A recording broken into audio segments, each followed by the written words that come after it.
Ano, pag binabasa ko yung part na ito ng scripture, this broaden my perspective na ang buhay pala natin ay hindi lang dapat nagsisettle sa temporal, kundi dapat kung paano tayo naglalaan ng ating resources sa temporal, mas lalo dapat tayo nagbibigay ng atensyon sa ating eternal. Kasi madalas nating pinagpapalit ang ultimate sa immediate. Madalas natin pinagpapalit ang eternal sa temporal. Pero ang sinasabi ni Apostle Paul, kung si Jesus Christ ay muling nabuhay, yun ay katunayan na meron pang buhay pagkatapos ng buhay na ito. That whatever you are doing, listen to me, that whatever you are doing for the Lord ay hindi nasasayang. And your labor is not in vain. Let me repeat. Lahat ng bagay na ginagawa mo, basta para sa Diyos. This is an encouragement for me. Because I've been serving the Lord for 24 years. What an encouragement that whatever I am doing, basta for the Lord, not for my ambition, not for my personal pleasure, not for self-serving, pero kung ginagawa ko ito para sa Panginoon, what a great hope, what a great promise, na lahat ng ginagawa kong ito ay hindi nasasayang. Kaya ang sabi ng 1 Corinthians chapter 15 verse 58, so therefore. Now, pag nakakita kayo sa Bible ng salitang therefore, walang sentence na nagsimula sa therefore. So kapag may therefore, kailangan mong balikan yung previous verses. Okay? So I just told you the whole chapter of 1 Corinthians chapter 15. Nag-preach si Apostle Paul ng resurrection ni Jesus Christ at dahil ang ating Panginoong Hesus ay na-resurrect. Ibig sabihin, may pag-asa sa lahat ng mga Kristiyanong naglalagak ng kanilang pananampalataya sa Panginoon at yung 10 taong ibinigay mo sa Panginoon hindi masasayang. Therefore, my brothers and sisters, stand firm. Let nothing move you. Always give yourselves fully to the work of the Lord because you know that your labor in the Lord, I love that part, is not in vain. Ano ang sinasabi ni Apostle Paul sa atin? Itong text na ito, mga kapatid, is actually a call for each and every Christian right here, right now. Everybody who's listening under the sound of my voice. Ang sinasabi ni Apostle Paul, bilang isang mananampalataya ni Jesus, tinatawagan niya ang bawat isa sa atin na mag-persevere, magtiis, maging persistent, dedicated, and committed. He is calling each and every one of us to stand firm in our faith. Na tayo ay maging immovable sa ating mga conviction at maging active sa paglilingkod sa ating Panginoon. Alam niyo kung bakit sinasabi ni Apostle Paul to kahit di niyo ako pinapansin? Kasi ang sinasabi ni Apostle Paul, kapag sumunod ka kay Jesus Christ, kasama ang sakit at ang hirap. Wala akong kilala na taong sumunod kay Jesus na hindi nasaktan. Following Jesus includes suffering and pain. Now let me clarify. Pag sumunod ka kay Lord, may blessing. Pag sumunod ka kay Lord, may forgiveness. Pag sumunod ka kay Lord, may justification. Pag sumunod ka kay Lord, may pagpapala at breakthrough. Pero may sakit din. May hirap. May sacrifices. Following Jesus will not exempt you sa mga challenges ng ating buhay. Sino sa inyo makakapag-testify yung katabi mo dumaan sa bagyo? Judging by the looks of her or him, makikita mo kagad dumaan na siya sa matinding bagyo. Amen. Bakit? Kasi kumbinsido tayo that even when Jesus is on your boat, you are not exempted to the storms of your life. May mga storms sa marriage, may mga bagyo sa mga businesses, may bagyo sa mga trabaho, sa mga career natin, sa mga family natin. May mga bagyo na seasonal, may mga bagyo na inevitable. But those storms are necessary for you to realize who you are. In fact, those storms in your life will reveal your structure and your foundation. Minsan kailangan dumaan tayo sa mga challenges. Minsan kailangan ugain tayo ng Panginoon para ma-realize natin kung ano ang ating foundation. Sadly, hindi lahat ng storms external. May mga storms na internal. Yung katabi mo, pangiting-ngiti lang but they are dying on the inside. Pangiting-ngiti lang but they are quitting on the inside. And most of the weights that we carry are usually internal and not external. Kasi pag nasa church ka, madaling ngumiti kasi karamihan nakangiti. Parang hindi. Amen? But most of the weights that we carry are actually internal. Some of our boats will break. Sometimes, our heart will break. Yung iba sa atin dumaan sa childhood trauma. Yung iba sa atin dumadaan sa depression, sa anxiety. Some of you are scared about uncertainty or your future. Yung iba sa atin may mga grudges, wounds, and unforgiveness. So hindi lahat ng storms external. May mga storms na internal. Pero, whatever storms that you are going through, Maybe external or internal. That's why we need faith in the Lord. Kaya pagdating sa faith, hindi mo siya pwedeng i-overestimate. Lahat ng taong mananampalataya ni Jesus Christ, kailangan natin ng pananampalataya sa ating buhay. Because our faith is the very core of our Christianity. Yung faith natin, ang critical component kung bakit tayo nakakasurvive dito sa mundo natin. In fact, sabi ng scripture, without faith, it is impossible to please the Lord. So we all need faith in our lives. Kailangan nating matutong magtiwala sa Panginoon para kung dumating ang mga challenges ng ating buhay, we will be unshakable. In Jesus, sometimes you will bend, but you will not break. And sometimes God is breaking you to make you flexible.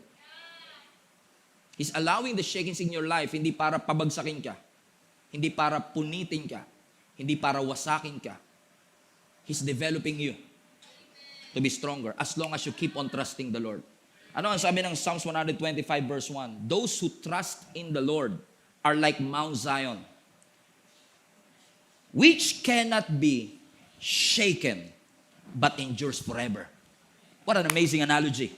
Sinasabi ng psalmist dito sa Psalms 125, lahat ng tao nagtitiwala sa Panginoon para kayong Mount Zion. Ang Mount Zion, hindi siya subject sa shaking. Kung ikaw ay may tiwala sa ating Panginoon, ano sabi ng scripture? You can be unshakable. And I don't know, I'm not saying this to boast or anything, but I have come this far because I keep on trusting the Lord whatever happens. And in case you don't know, may mga pagkakataon sa pagiging pastor ko ng simbahang ito that I don't know what I am doing. But I keep on trusting the Lord and that God will continue to give me the wisdom and the perspective and the vision to see what God sees. It is my faith that held me. It is my faith that carried me. It is my faith na naging reason kung bakit nalagpasan natin ang iba't ibang matitinding sitwasyon ng ating buhay. And I know ganun din po sa atin. Kung wala tayong pananampalataya, mahirap makasurvive sa buhay. Public service announcement. May Diyos ka man o wala, may problemang darating. Ang tanong ko sa iyo, anong gusto mo? Dumaraan ka sa problemang walang Diyos o dumadaan ka sa problemang may Diyos ka? Mas madali nang dumaan sa problema na may Diyos kasi alam mo, kung iwanan ka man ng lahat ng mga kaibigan mo, talikuran ka na lahat ng mga taong inaasahan mo at yung inaasahan mo tutulong sa iyo, hindi ka tutulungan, alam mo meron laging Diyos na may makakapitan. Hindi tayo makakapili ng problemang darating sa ating buhay. Hindi ka makakapag-schedule ng problemang darating sa iyong buhay. How I wish. Makakapag-schedule ka at masasabi mo kay Lord, Lord, fully booked na po ako ngayong buwan. First quarter pa lang po ng 2024, yung problema ko pang isang taon na po. But you cannot schedule problems, you cannot pick problems, but you can always pick the God that you will trust. Pwede kang makapili ng Diyos na yung kakapitan sa gitna ng lahat ng ito. So do not allow the circumstance to limit your perspective about God. Hindi porket malaki ang problema, lumiliit na ang tingin mo sa Diyos. Hallelujah. Kasi madalas tayo, pag lumalaki ang problema, lumiliit ang tingin natin sa Panginoon. In fact, let me just say this to you. Ang sabi ng scripture, di ba sa Psalms, magnify the Lord with me. The more na lumalaki yung problema, mas lalo mong i-magnify yung Diyos na yung pinapaniwalaan.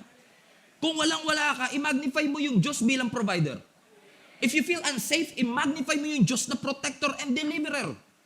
Kung ikaw ay may sakit, i-magnify mo si Jesus Christ bilang iyong healer. Bakit mga kapatid? We should not allow the circumstance to limit our perspective about who our God is. Kasi ang trials hindi maiiwasan. Kailangan mo yan. Kasi ang tunay na faith hindi lalago kapag ang lahat ng parte ng buhay mo masaya. Ang faith hindi lalago kapag ang lagi mo lang nakikita is worst case scenario. Ang faith natin hindi mag-grow kapag lagi lang natin napipredict that everything in our life will go down. In fact, ang tunay na faith, hindi mo lang ine-expect ang greatness ng Diyos. Ang tunay na faith, nagtitiwala ka na kahit hindi mag-provide ang Diyos, nagtitiwala ka that you will overcome whatever circumstance that you are in. Yun ang tunay na pananampalataya. Ang tunay na pananampalataya, nagwo-worship ka kahit 20 pesos na lang laman ang bulsa mo. Ang tunay na pananampalataya, nagtitiwala ka sa Panginoon na kahit nararamdaman mo pa yung sintomas ng arthritis, pinagaling ka na ng ating Panginoon. That's real faith. That's real faith. Na kahit pakaramdam mo, sagwan ka ng sagwan, wala ka na pupuntahan, and you are in a place that you don't expect to be. Nagtitiwala ka, kapatid. Kahit napapagod ka, nagtitiwala ka na hindi ka pinabayaan ng ating Panginoon. In fact, Nakakaawa lang minsan pero marami sa atin pagal na, hindi na makapagtagal. Gusto na nating sumuko sa mga problema ng ating buhay. But kung darating ka sa moment na yon ng buhay mo, do not get offended with the Lord. Huwag mo siyang tatalikuran. In fact, mas lalo kang kumapit sa Panginoon. At lalo kang magtiwala na hindi ka niya iniwan. Ang tunay na pananampalataya ay pagtitiwala na kahit hindi mo ma-figure out ang iyong circumstance, God already figure it out for you. It's not your job to know how it works. It's your job to believe that God already worked it out for you. Amen? So ang tanong ko sa iyo, kapatid, yung faith ba natin kaya mag-endure ng disappointment? Yung pananampalataya mo ba kaya mag-endure ng frustration? Sabi ni Apostle Paul, verse 58, let nothing move you. Huwag mong hahayaan maitula ka ng kaaway, matem ka ng kaaway, ilure ka ng kaaway, iwanan mo ang iyong post at position dahil sumuko ka na. Sabi ni Apostle Paul, huwag kang magpapatinag, huwag kang gagalaw.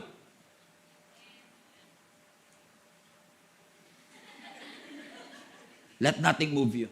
Naalala niyo si Jesus Christ when He was crucified? Alam niyo ba si Jesus Christ when He was crucified, may mga tao na minak ang ating Panginoong Hesus, nilait pa ang ating Panginoon. Sabi nila, oh talaga, sabi mo di ba Diyos ka? Ba't di ka makababa ngayon?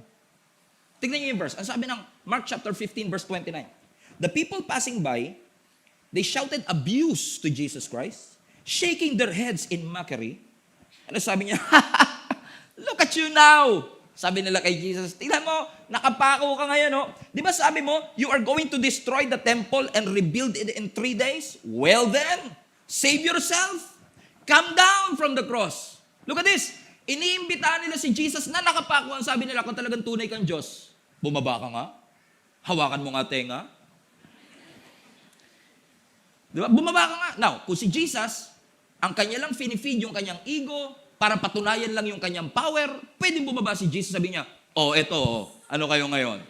Pwedeng gawin ni Jesus Christ, right? But since Jesus is purposeful, He's not there to impress His critics. He's there to fulfill His purpose. So what Jesus did, hindi siya bumaba dahil iniimbitahan siya ng mga critics niya. Hindi siya bumaba para patunayan sa mga critics niyang makapangyarihan siya. He stayed at the cross because He's thinking about you. Kasi kung bumaba siya sa krus, hindi ka napatawad. Kung bumaba siya sa krus, hindi ka napagaling sa iyong mga kasakitan. So kung finid lang ng ating Panginoon yung kanya sariling desire, we'll still be lost. But thank God for Jesus Christ. He was purposeful, regardless of what other people are saying or thinking about Him. My job is to do the purpose of God in my life. So kung tayo, lagi lang tayo magpapadaan sa tukso ng iba, tulak ng iba, at sasabihin ng diablo sa atin, we will never finish this race well. Look at Nehemiah. Kilala niyo si Nehemiah? One of the great leaders in all of the scripture. Na si Nehemiah, nung nabalitaan niya na yung Jerusalem wall, yung wall ng kanyang bayan, is actually destroyed. Nung nabalitaan niya, nagkaroon siya ng conviction. Ang hindi alam ng marami, yung wall na yon is already been destroyed for more than 100 years. Pero nung narinig ni Nehemiah, hindi siya pumayag na madagdagan pa yung 100 years. So, ang sabi ng scripture, nagkaroon siya ng conviction, nag-file siya ng leave sa kanyang boss, kasi cupbearer siya ng hari. Nag-file siya ng leave, pinayagan siya, binigyan pa siya ng entourage. Sabi ng scripture, pagdating niya ng Jerusalem, in-inspect niya yung wall, matindi yung problema, but minobilize niya yung mga tao, nirebuild nila yung wall. Nung malapit na nilang matapos yung wall, yung tatlong haters at bashers ni Nehemiah, si Sanballat, Tobiah at si Geshem, nag-send ng email sa kanya. Ang sabi sa email, Boss, narinig namin yung chismis tungkol sa'yo, na kaya mo lang daw nilirebuild yung Jerusalem wall na yan kasi gusto mo maging hari. Pwede ko bang pumunta rito sa Starbucks, mag-usap lang tayo? Explain mo sa akin kung bakit mo ginagawa yung mga bagay na yan. Now, that's interesting. Look at this verse. Ang sabi ng Nehemiah chapter 6. So, Sanballat and Geshem sent an email. Papanindigan ko yan. Okay? Asking me to meet them in one of the villages in the plains of Ono. But I realized they were plotting to harm me. So, to cut the long story short, si Nehemiah, habang ginagawa niya yung wall, nag-send ng email, itong kanyang mga bashers, sabi niya, Boss, explain mo naman. Sabi nila, kaya ka lang daw naman nandyan kasi gusto mo maging hari, punta ka dito sa Starbucks. Now, I made a little research. From Jerusalem, where Nehemiah was, to place of Ono is actually 40 kilometers. So ang gustong mangyari ni Sanballat, Tobia at Geshem, yung mga bashers ni Nehemiah, iwan niya yung kanyang ginagawa para i-explain yung kanyang sarili na talagang tama ang kanyang motibo. Pero si Nehemiah, may discernment. Alam niya hindi magkakapito sa Starbucks. May plano itong mga taong ito na papatay ako. Kaya anong ginawa ni Nehemiah? Sabi ni Nehemiah, You want me to come to Ono? I'm sorry. I have to say no to Ono.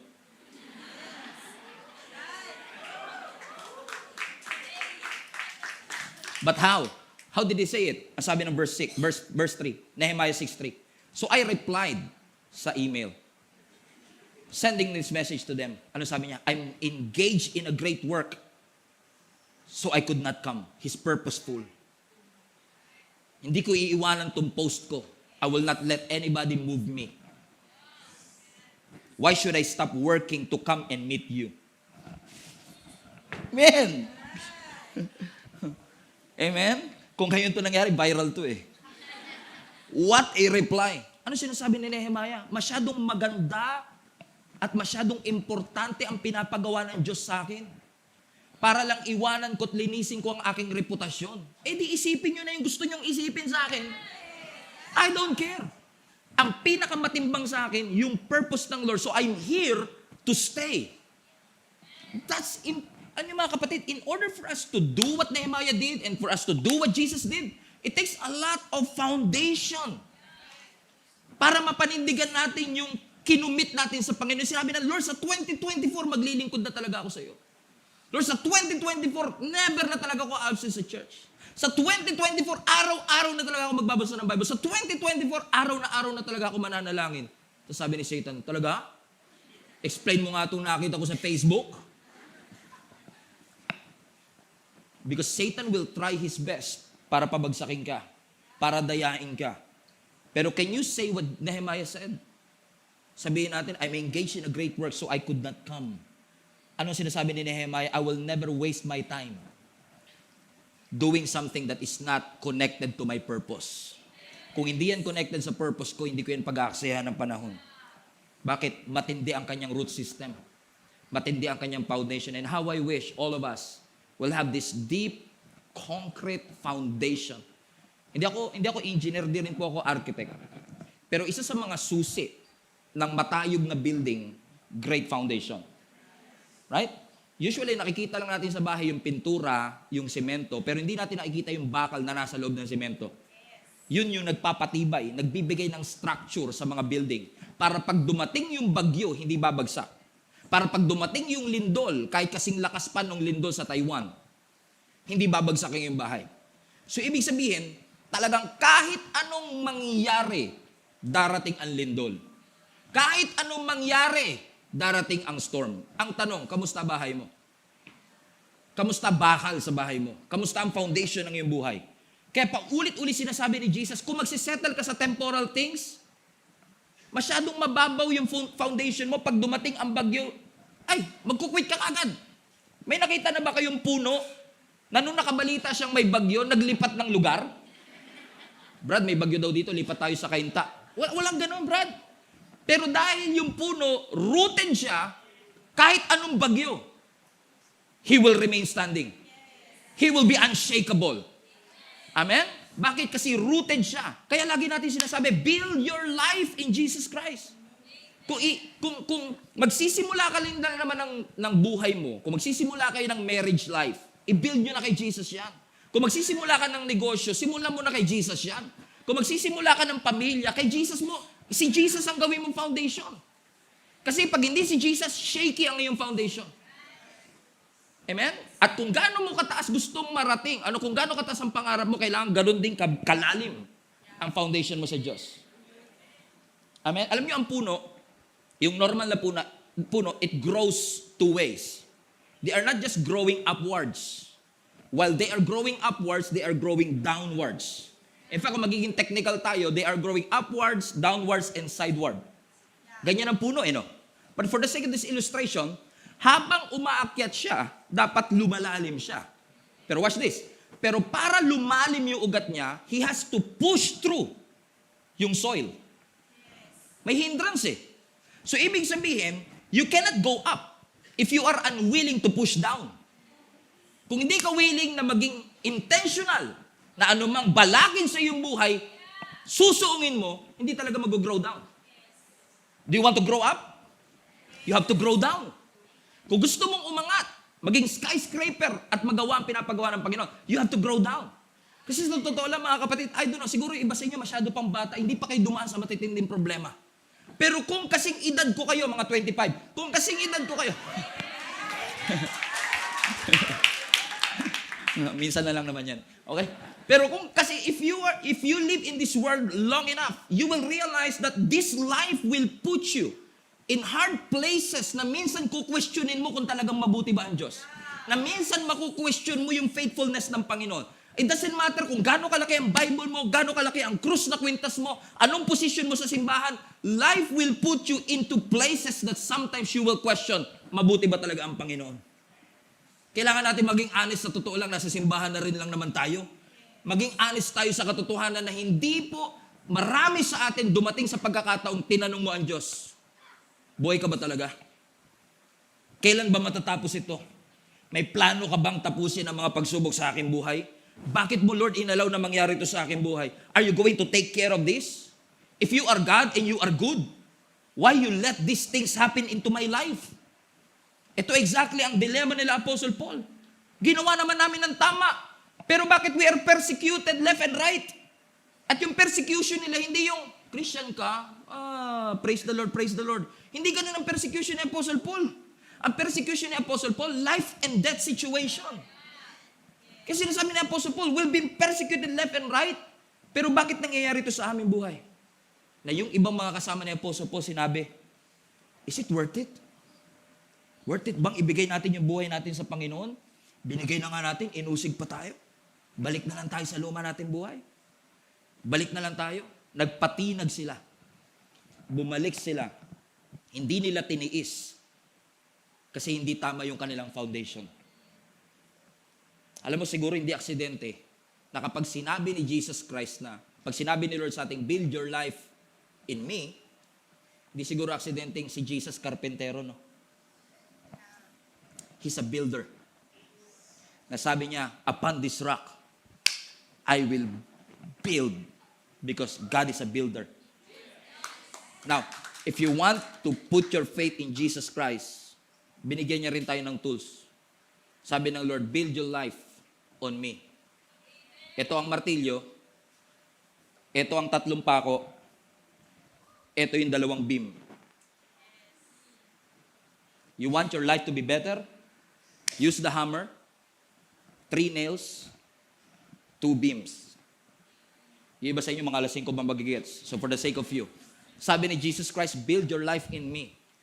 At nag-iwan ang Panginoon sa atin ng tools, something that we can focus on. Hammer, 3 nails, and 2 beams. As long as you're focused on the finished work of Jesus Christ and you use it as your foundation, nobody, no circumstance will move you and shake you. Amen? Palapakan natin ating Panginoon. Unfortunately, kalalang naman marami sa atin na shake kasi meron tayong false sense of security. Yung akala natin, as long as 7 digits ang laman ng bank account ko, secure ako. As long as tinetext ako ng jowa ko, mahal niya pa ako. 5 kayo, tinetext niya. Meron tayong false sense of security. Minsan, I've been officiating weddings. Hindi ko na mabilang kung ilan na yung naikasal ko. And every time na may ikakasal ako, I always ask the question, bakit kayo magpapakasal? And you'll be surprised sa sagot ng ibang tao. Tumatanda na po kasi ako eh. Ba't ka magpapakasal? Nape-pressure po kasi ako kasi lahat ng kabarkada ko kinasal na. And that moment, na marinig ko sasabihin nila, nape-pressure po ako, lagi ko sila sabi, do not build your relationship and your marriage out of pressure. Maling foundation yan. Shaky foundation. Just because your friends and your friends are getting married, kailangan magpakasal ka na rin. After all, hindi matatapos ang pressure ng mundo. Naalala mo na nag-aaral ka pa? Ay sasabihin nila, kailan ka magtatapos? Nung nakagraduate ka na, kailan ka magtatrabaho? Nung nagkatrabaho ka, kailan ka magpapakasal? Nung kinasal ka na, kailan ka magkakaanak? Nung nagkaanak ka, kailan mo susundan? Pag may namatayan, tanongin mo, kailan ka susunod? O kaya naman, kailan ka titigil? Di ba? Kasi people will put pressures on you. Hindi mo maihinto yan. But you don't build your life out of that pressure. Huwag kang maging overconfident na porkit nandyan siya, mahal ka niya. Uy, sorry. Okay, huwag kang maging overconfident. Sa dami ng laman ng bank account mo, huwag kang maging overconfident sa commerce, sa investments, sa stocks market, sa projects that you have. Lahat yan lang yan as long as earthly ang foundation. It will be shaken. Naalala nyo ng COVID? Ipinakita ng COVID sa atin na hindi lahat ng bagay na meron tayo mahalaga. Shinake tayo ng Panginoon. At alam niyo ba, na-realize ko, God speaks through shakings. Write it down. God speaks through shakings. Kapag may shaking, may speaking. So kapag nakakaramdam ka na yung business mo, sinishake ng Lord, nagsasalita ang Diyos. You better listen. Kapag sinishake ng Lord ang marriage, makinig kayo. May sinasabi ang Diyos. Kapag sinishake ng Lord ang inyong finances, you better listen. Sino man nagsishake niyan? Kasi minsan pag may shaking, tapat sa inyo tayo mga Kristyano, pag may shaking, sino sinisisi nyo? Demonyo. Ginulo na naman ako ng demonyo. Pag ina-high blood, demonyo, inaatake na naman ako. Pero sa kinain talaga natin crispy pata yun, kaya ganon, di ba? Kaya yung demonyo tuloy, gusto na rin maging born again. Sabi ng demonyo, lagi na lang ako sinisisi. Sali na lang kaya ako sa inyo para wala na kayo masisi. Kasi hindi lahat. Minsan, may mga storms na buhay natin that God Himself orchestrated. Let me prove that to you. Hebrews chapter 12, verse 26. At that time, His voice shook the earth. Everybody say, shook ako. But now He has promised, once more, there you go.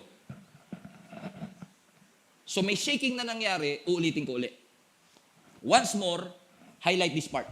I will shake. So si Lord mismo nagsabi, I will shake.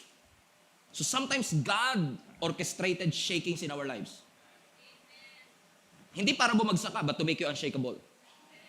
So I will shake not only the earth, but also the heavens. Next verse. The words once more indicate the removing. So bakit daw sinishake? Para matanggal what can be shaken, that is created things. Bear that in mind. So that what cannot be shaken may remain. There you go.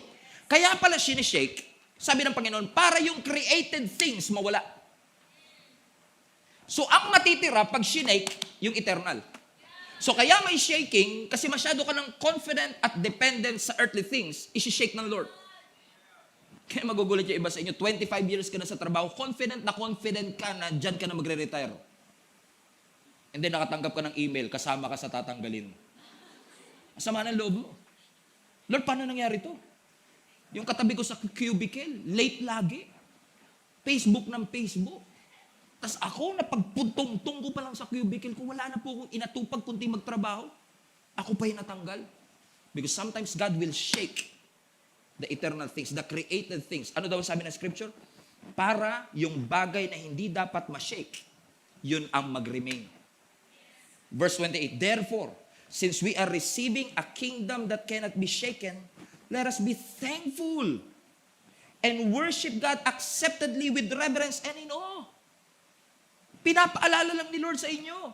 Kung nilagay mo yung buhay mo kay Jesus, part ka ng kingdom na unshakable. So, ba't ka matatakot sa shaking kung part ka ng kingdom na unshakable? Unless, lahat ng faith at confidence mo nasa mga created things, temporal things, immediate things. Let me just say this to you. Shakings are good. Shakings are necessary. Naalala nyo nung unang panahon, nung wala pang machine para sa mga bigas at palay, para maihiwalay nila yung bigas sa balat, may ginagawa yung mga nanay natin sa Bilao. Meron akong video dito para mas maalala ninyo, in case hindi na ginagawa sa panahon natin. Maalala nyo dati, di ba? Para mahiwalay nila yung trigo sa ipa, sa balat, sinishake nila yung bayong.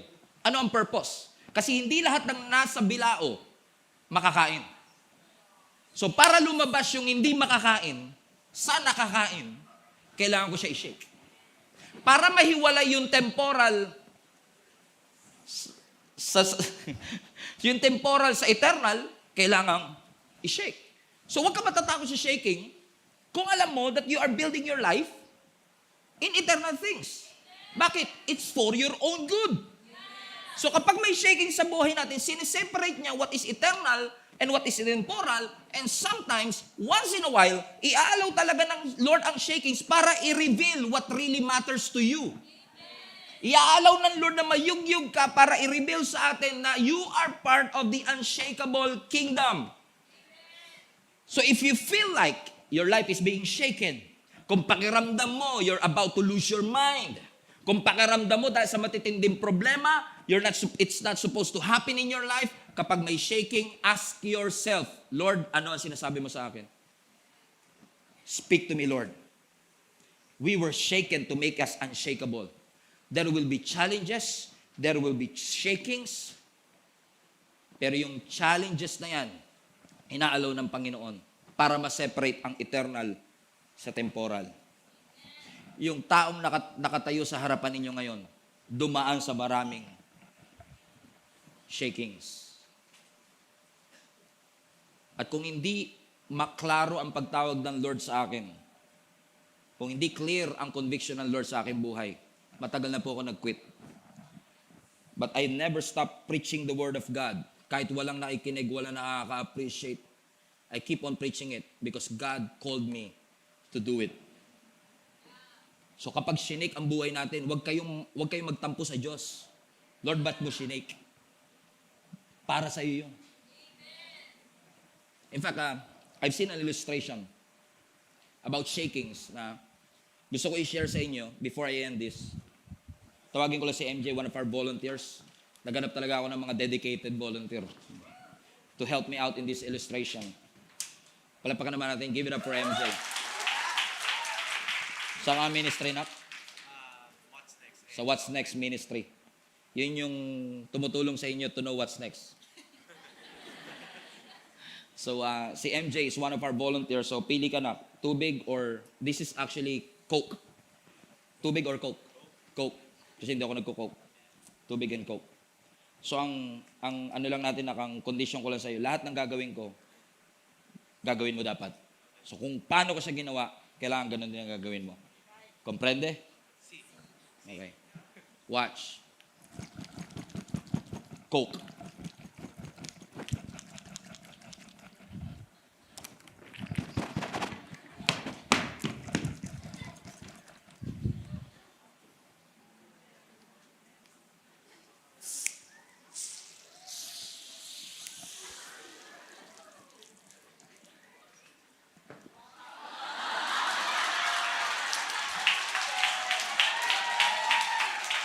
Wait na. Teka lang.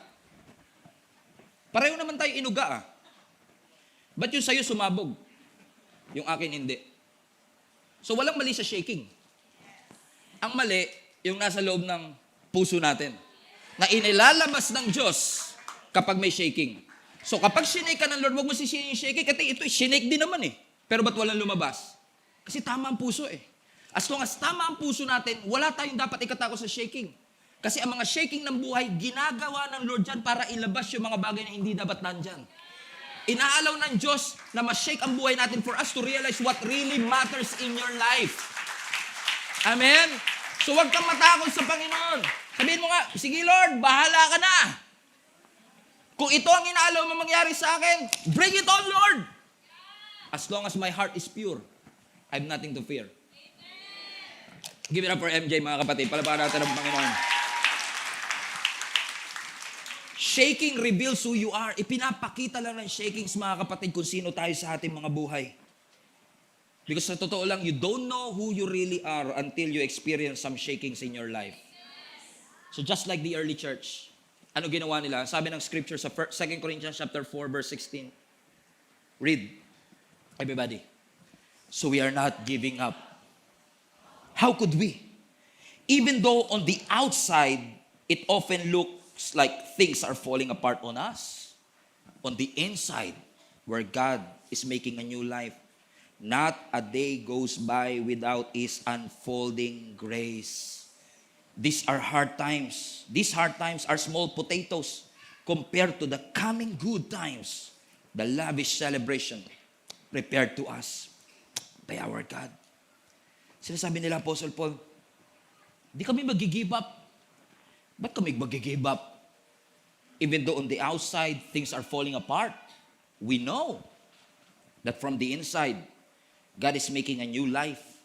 At walang araw na lumilipas na hindi ipinapakita ng Diyos ang kanyang kagandahang loob sa akin. So I want to encourage everybody today, when your life is hard, when you are in an impossible situation, when your back is against the wall, when you are in a rough situations of your life, don't ever think for a moment na God is not present in your pain and in your circumstance. In fact, yung promotion minsan nakapackage sa suffering. Yung promotion minsan nakapackage sa pain. Yung next level minsan nakapackage sa setback. So I want to encourage you today with these 3 beautiful words. Don't give up. Don't give. Sabi mo sa katabi mo, don't give up. When you're in the middle of the storm, pakiramdam mo ang kaaway laging nananalo, don't give up. Just because your friends let you down. Do not give up. Just because you lose your job. Do not give up just because your career are falling apart. Do not give up kahit hindi ka pumasa sa examination. Do not give up kahit yung relationship hindi nag-work out. Keep on showing up. Don't walk away from your faith. You're built to last. Magpatuloy ka lang, kapatid. After all, yung destiny mo is greater than your history. Yung ginawa at prepare ng Panginoon is nothing compared to the sufferings that you are going through. Keep on keeping on. Let nothing move you. No disease will move you. No discouragement will move you. No frustrations will move you. Kahit anong bagay, I will never allow these things or someone to move me to the purpose that God has for my life. Is that an amen, mga kapatid? Let's bow down our heads. Let us pray.